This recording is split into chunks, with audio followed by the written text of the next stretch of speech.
الذي علم بالقلم علم الإنسان ما لم يعلم۔ ہم نے گزشتہ درس میں یہاں تک پڑھا تھا، اس کے بعد آگے بیان کیا جا رہا ہے کہ وَأَنَّ الْأَسَدَ قَدْ أُغْرِمَ بِالثَّوْرِ إِغْرَامًا شَدِيدًا هُوَ الَّذِي ذَكَرْتُ لَكَ أَنَّهُ خَلِيقٌ أَن يَشِينَهُ وَيَزُرَّهُ فِي أَمْرِهِ۔ کیا بیان کیا جا رہا ہے؟ ضمنہ کر رہا ہے کہ وَأَنَّ الْأَسَدَ اور بے شک شیر قد اغرم بالثور تحقیق کے بیل پر فریفتہ ہو گیا ہے، اغراما شدیدا بہت زیادہ فریفتہ، اور بے شک شیر تحقیق کے بیل پر بہت زیادہ فریفتہ ہو گیا ہے، بے شک شیر نے بیل سے بہت زیادہ دل لگا لیا ہے۔ هو الذی ذکرت لک، وہی وہ بیل جس کا میں نے تجھ سے تذکرہ کیا ہے، جس کے بارے میں میں نے تم کو بتایا ہے، انہ خلیق ان یشینہ ویزرہ فی امرہ، انہ خلیق بے شک وہ لائق ہے، ان یشینہ کہ وہ اس کو عیبدار بنا دے گا، وہ بیل اس شیر کو عیبدار بنا دے گا، ویزرہ فی امرہ اور وہ اس کو نقصان پہنچائے گا، فی امرہ اس کے معاملہ میں، اس کے امر میں، اس کے کام میں۔ تو آگے کلیلہ نے کہا قال کلیلۃ، کلیلہ نے کہا وکیف تطیق الثور وہو اشد منک واکرم علی الاسد منک، وکیف تطیق الثور اور تم بیل پر کیسے طاقت رکھ سکتے ہو، تم بیل کو کیسے شکست دے سکتے ہو، اسے شیر کے سامنے سے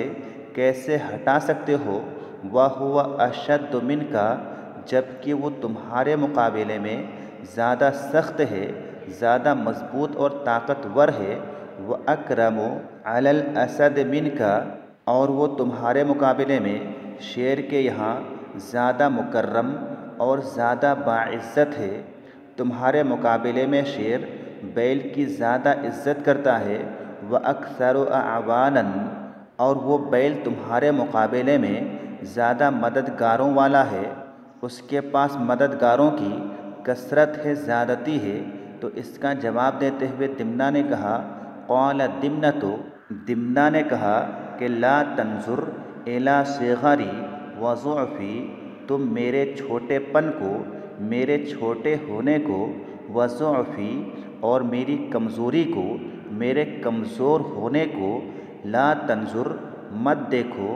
تم یہ مت دیکھو کہ میں چھوٹا ہوں یا کمزور ہوں، چھوٹا ہونے اور کمزور ہونے سے کیا بگڑتا ہے، کیونکہ فَإِنَّ الْأُمُورَ لَيْسَتْ بِالضُّعْفِ وَلَا الْقُوَّةِ وَلَا الصِّغَرِ وَلَا الْكِبَرِ فِي الْجُثَّةِ فَإِنَّ الْأُمُورَ پس بے شک امور، پس بے شک چیزوں کا وجود، پس بے شک معاملات کا انجام پانا، لیست بالضعف نہ تو کمزوری کی وجہ سے ہوتا ہے، ولا القوت اور نہ ہی طاقت کی وجہ سے ہوتا ہے، ولا الصغر اور نہ ہی چھوٹے پن کی وجہ سے ہوتا ہے، چھوٹا ہونے کی وجہ سے ہوتا ہے، ولا الکبر فی الجثۃ اور نہ ہی جسمانی اعتبار سے بڑا ہونے کی وجہ سے ہوتا ہے۔ پس بے شک چیزوں کا وجود میں آنا، پس بے شک چیزوں کو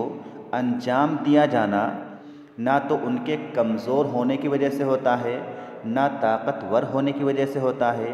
نہ چھوٹے ہونے کی وجہ سے ہوتا ہے، اور نہ ہی جسمانی اعتبار سے بڑے ہونے کی وجہ سے ہوتا ہے۔ ان سب چیزوں کی کوئی حقیقت نہیں ہے۔ فَرُبَّ صَغِيرٍ ضَعِيفٍ قَدْ بَلَغَ بِحِيلَتِهِ وَدَهَائِهِ وَرَأْيِهِ مَا يَعْجِزُ عَنْهُ كَثِيرٌ مِّنَ الْأَقْوِيَاءِ فَرُبَّ صَغِيرٍ ضَعِيفٍ پس بسا اوقات چھوٹا اور کمزور، قد بلغ بحیلتہ تحقیق کے پہنچ گیا، بحیلتہ اپنے حیلہ اور تدبیر کی وجہ سے، اپنی چال کے ذریعے، ودہائہ دہاء کا معنی ہے عقل، ہوشیاری، چالاکی، اسی طرح سے اس کا ایک معنی ہے عیاری، تو ودہائہ اور اپنی عقل کے ذریعے، اپنی ہوشیاری کے ذریعے، ورائیہ اور اپنی رائے کے ذریعے، تو فرب صغیر ضعیف، پس بسا اوقات کمزور اور چھوٹا، قد بلغ بحیلتہ ودہائہ ورأیہ، تحقیق کے پہنچ گیا اپنے حیلہ کے ذریعے، اپنی عقل اور ہوشیاری کے ذریعے اور اپنی رائے کے ذریعے، ما یعجز عنہ کثیر من الاقویاء، ایسی چیز تک، ما یعجز عنہ، جس چیز تک پہنچنے سے عاجز آ جاتے ہیں، بے بس ہو جاتے ہیں، کثیر من الاقویاء، بہت سے قوی اور طاقتور لوگ بھی، جس چیز کو انجام دینے سے بہت سے قوی لوگ بھی عاجز آ جاتے ہیں، اس چیز تک چھوٹا اور کمزور بھی اپنے حیلہ، اپنی عقل اور ہوشیاری اور اپنی رائے کا استعمال کر کے پہنچ جاتا ہے۔ اولم یبلغک ان غرابا ضعیفا احتال لاسود حتی قتلہ، اولم یبلغک، کیا تمہیں یہ بات نہیں پہنچی، کیا تمہیں معلوم نہیں ہے کہ ان غرابا ضعیفا، کہ بے شک ایک کمزور کوا نے، احتال لاسود، ایک سانپ کے لیے، ایک کالے سانپ کے لیے حیلہ اختیار کیا، چال چلا، حتی قتلہ، یہاں تک کہ اس کوا نے اس سانپ کو قتل کر دیا۔ قال کلیلۃ، تو کلیلہ نے کہا، وکیف کان ذلک، اور یہ واقعہ کیسے ہوا تھا، کس طرح سے ایک کمزور کوا نے سانپ کو مار ڈالا تھا، وہ مجھے بیان کرو۔ تو قال دمنۃ، دمنہ نے کہا کہ زعموا ان غرابا کان لہ وکر فی شجرۃ علی جبل، زعموا، لوگوں کا خیال ہے، لوگوں کا گمان ہے کہ ان غرابا کان لہ وکر، وکر کا معنی ہے پرندے کا گھونسلہ، چاہے درخت پر ہو یا دیوار پر ہو یا پہاڑ وغیرہ پر ہو، اور اس کی جمع اوکرن، اوکارن اور وکورن آتی ہے۔ اسی طرح سے گھونسلہ کے لیے ایک اور کلمہ استعمال ہوتا ہے، یعنی اشن یا اشن، اس کا معنی بھی آسیانہ اور گھونسلہ ہوتا ہے، لیکن یہ کلمہ صرف اس گھونسلہ کے لیے استعمال ہوتا ہے جو کہ درخت پر ہو، اور اشن کی جمع اعشاشن، عشوشن اور اعشاشن آتی ہے۔ تو زعموا، لوگوں کا خیال ہے، ان غرابا کان لہ وکر، بے شک ایک کوا کا ایک گھونسلہ تھا، فی شجرۃ، ایک درخت میں، علی جبل، کسی پہاڑ پر، کسی پہاڑ پر ایک درخت میں ایک کوا کا گھونسلہ تھا، وکان قریبا منہ جحر ثعبان اسود، اور اس گھونسلہ کے قریب ہی، یہاں پر منہ میں ہو ضمیر کا مرجع وکرن کا لفظ ہے، تو وکان قریبا منہ، اور اس گھونسلہ کے قریب ہی، جحر ثعبان اسود، ایک کالا اژدہا کا بل تھا، ایک کالا اژدہا کا سوراخ تھا، ایک کالا سانپ کا گھر تھا۔ فکان الغراب اذا فرخ عمد الاسود الى فراخه فاکلها، فکان الغراب اذا فرخ، فرخ یفرخ تفریخا، اسی طرح سے افرخ یفرخ افراقا، الطائر صلہ کے ساتھ، پرندے کا چوزا نکالنا، چوزوں والا ہونا۔ تو فکان الغراب اذا فرخ، پس جب کوا چوزے دیتا تھا، بچے دیا کرتا تھا، عمد الاسود الی فراخہ، تو وہ سانپ قصد کیا کرتا تھا، ارادہ کیا کرتا تھا، آیا کرتا تھا، الی فراخہ، فراخ یہ فرخن کی جمع ہے، فرخن کا معنی ہے پرندے کا بچہ، چوزا، اور اس کی جمع فراخن اور افرخن آتی ہے۔ تو وہ سانپ اس کوے کے بچوں کی طرف آیا کرتا تھا، فَأَكَلَهَا، اور وہ سانپ ان بچوں کو کھا لیا کرتا تھا، ان بچوں کو کھا لیا کرتا تھا، کھا جایا کرتا تھا۔ فَبَلَغَ ذَلِكَ مِنَ الْغُرَابِ وَأَحْزَنَهُ، پس یہ چیز کوے کو معلوم ہوئی، پس یہ چیز کوے تک پہنچی، وَأَحْزَنَهُ، اور اس چیز نے اس کوے کو غمزدہ کیا، فشکا ذالک الی صدیق لہ من بنات آوا، فشکا ذالک پس کوے نے اس چیز کی شکایت کی، الی صدیق لہ اپنے ایک دوست سے، پس کوے نے اس چیز کی شکایت اپنے ایک دوست سے کی، من بنات آوا، جو دوست کون تھا؟ من بنات آوا، گیدڑوں میں سے تھا۔ پس کوے نے اس چیز کی شکایت اپنے ایک ایسے دوست جو کہ گیدڑوں میں سے تھا اس سے کی، وقال لہ اور اس نے اس سے کہا، اس کوے نے اپنے دوست گیدڑ سے کہا، ارید مشاورتک، میں تمہارا مشورہ چاہتا ہوں، میں چاہتا ہوں کہ تم مجھے مشورہ دو، فی امر قد عزمت علیہ، ایک ایسی چیز میں، قد عزمت علیہ جس پر میں نے پختہ ارادہ کر لیا ہے، تہیہ کر لیا ہے، پکا عزم کر لیا ہے کہ میں اس کو انجام دوں۔ قال تو اس گیدڑ نے کہا، وما ہوا، تم نے جو سوچا ہے، تم جو کرنا چاہ رہے ہو وہ کیا ہے؟ قال الغراب، تو کوے نے کہا، قد عزمت ان اذهب الى الاسود اذا نام،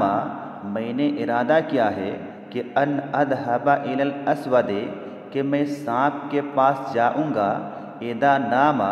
کب جاؤں گا؟ جب کہ سانپ سو جائے، جب سانپ سو جائے گا تو میں اس کے پاس جاؤں گا، فانقر عینیہ فاقفأہما، فانقر عینیہ، نقر ینقر نقرا، الشیء باب نصرہ سے چونچ مارنا، تو فانقر عینیہ پس میں اس کی دونوں آنکھوں پر چونچ ماروں گا، فاقفأہما، قفأ یقفأ قفأ باب فتحہ سے آنکھ پھوڑنا، تو فاقفأہما پس میں ان دونوں آنکھوں کو پھوڑ ڈالوں گا۔ یہاں پر ہما ضمیر کا مرجع کیا ہے؟ عینین کا لفظ ہے، تو فاقفأہما پس میں ان دونوں آنکھوں کو پھوڑ ڈالوں گا، چھید کر ڈالوں گا۔ تو کوے نے کیا کہا کہ میں نے پختہ عزم کیا ہے، پکا ارادہ کیا ہے کہ جب سانپ سو جائے گا تو میں اس کے پاس جاؤں گا اور اس کی آنکھوں پر چونچ ماروں گا، یہاں تک کہ اس کی دونوں آنکھوں کو پھوڑ ڈالوں گا، لعلی استریح منہ، ہو سکتا ہے کہ میں اس چیز کے ذریعے آرام پا جاؤں، راحت حاصل کر جاؤں۔ قال ابن آوا، تو اس چیز کو سننے کے بعد اس کے دوست گیدڑ نے کہا، بئس الحیلۃ التی احتلت، بئس الحیلۃ کتنا ہی برا ہیلا ہے، کس قدر بری چال ہے، التی احتلت جو چال تو نے اختیار کی ہے، جو حیلہ جو تدبیر تو نے اپنائی ہے وہ کس قدر خراب ہے، برا ہے۔ فالتمس امرا تصیب فیہ بغیتک من الاسود من غیر ان تغرر بنفسک، فالتمس امرا پس تم ایسی چیز تلاش کرو، تصیب فیہ بغیتک جس معاملہ کے ذریعے تم اپنا مقصد حاصل کر سکو، جس چیز کو اپناؤ گے تو تمہارا مقصد حاصل بھی ہو جائے گا، من الاسود سانپ سے، من غیر ان تغرر بنفسک بغیر اس کے کہ تم اپنے نفس کو خطرے میں ڈالو، ہلاکت میں ڈالو۔ غرر یغرر تغریرا باب تفعیل سے، اس کا معنی ہے ہلاکت میں ڈالنا، خطرہ میں ڈالنا۔ تو فالتمس امرا تم ایسی چیز تلاش کرو، تصیب فیہ بغیتک جس چیز کے ذریعے تم اپنا مقصد حاصل کر سکو، پا سکو، من الاسود جس چیز کے ذریعے تم سانپ سے اپنا مقصد حاصل کر سکو، سانپ سے تمہارا مقصد حاصل ہو جائے، من غیر ان تغرر بنفسک بغیر اس کے کہ تم اپنے نفس کو ہلاکت میں ڈالو، وتخاطر بہا اور اسے خطرے میں ڈالو۔ یہاں پر ہا ضمیر کا مرجع نفس کا لفظ ہے، و تخاطر بہا، اور بغیر اس کے کہ تم اس نفس کو خطرے میں ڈالو، و ایاک ان یکون مثلک مثل الالجوم الذی اراد قتل السرطان فقتل نفسہ، اور خبردار کہیں تمہاری مثال الجوم جیسی نہ ہو جائے، خبردار کہیں تمہارا معاملہ اس الجوم جیسا نہ ہو جائے، اس گدھ جیسا نہ ہو جائے، الذی اراد قتل السرطان فقتل نفسہ، جس نے کیکڑے کو قتل کرنے کا ارادہ کیا تھا، جس نے چاہا تھا کہ کیکڑے کو قتل کر ڈالے، مار ڈالے، فقتل نفسہ، لیکن اس نے خود اپنے آپ کو ہی قتل کر ڈالا، مار ڈالا۔ قال الغراب، تو کوے نے کہا، وکیف کان ذالک، اور وہ کیسے ہوا تھا؟ اس گدھ اور کیکڑے کی کہانی کیسی ہے کہ جس گدھ نے کیکڑے کو قتل کرنا چاہا لیکن خود اس نے اپنے آپ کو ہی مار ڈالا، قتل کر ڈالا، اسے مجھے تم بتاؤ۔ تو آج کے لیے بس اتنا ہی۔ السلام علیکم ورحمۃ اللہ وبرکاتہ۔